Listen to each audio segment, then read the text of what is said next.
সম্প্রতি ঢালিউড কুইন অপু বিশ্বাস শাকিব খানকে মেনশন করে সামাজিক যোগাযোগ মাধ্যমে একটি স্ট্যাটাস শেয়ার করেছেন। এরপর থেকে সাকিব ও অপু নিয়ে আলোচনা শুরু হয়েছে নেটিজনদের মধ্যে। গত কিছুদিন ধরে অপু বিশ্বাস বেশ আলোচিত। সম্প্রতি একটি সাক্ষাৎকারে নিজের ব্যক্তিগত বিষয় নিয়ে কথা বলার পর তিনি মিডিয়াতে টক অব দ্য টাউনে পরিণত হয়েছেন।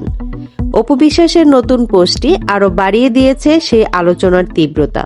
23 ডিসেম্বর তার শেয়ার করা নিউজ স্ট্যাটাসের ক্যাপশনে তিনি লিখেছেন, আমি যা বোঝাতে চেয়েছি যারা বুঝতে সক্ষম তারা ঠিকই বুঝে নিয়েছে, কিছু অবুঝ মানুষ বিষয়টা ঘোলাটে করার চেষ্টা করছে।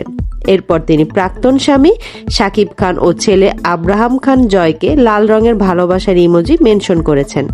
অপুর এমন পোস্টের পর নেটিজেনরা নিজের মতামত শেয়ার করতে শুরু করেছেন। অনেকেই অপুর সঙ্গে সহমত পোষণ করেছেন।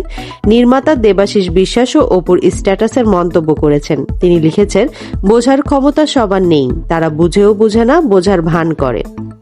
2008 সালে শাকিব খান ও অপু বিশ্বাসের বিয়েটি ছিল গোপন, কিন্তু 2017 সালে এটি প্রকাশ্যে আসে। এরপর শাকিবের সঙ্গে শবনম বুবলির সম্পর্ক এবং পরে অপু ও শাকিবের বিবাহ বিচ্ছেদ শোবিজ পাড়ায় ব্যাপক আলোচনার জন্ম দেয়।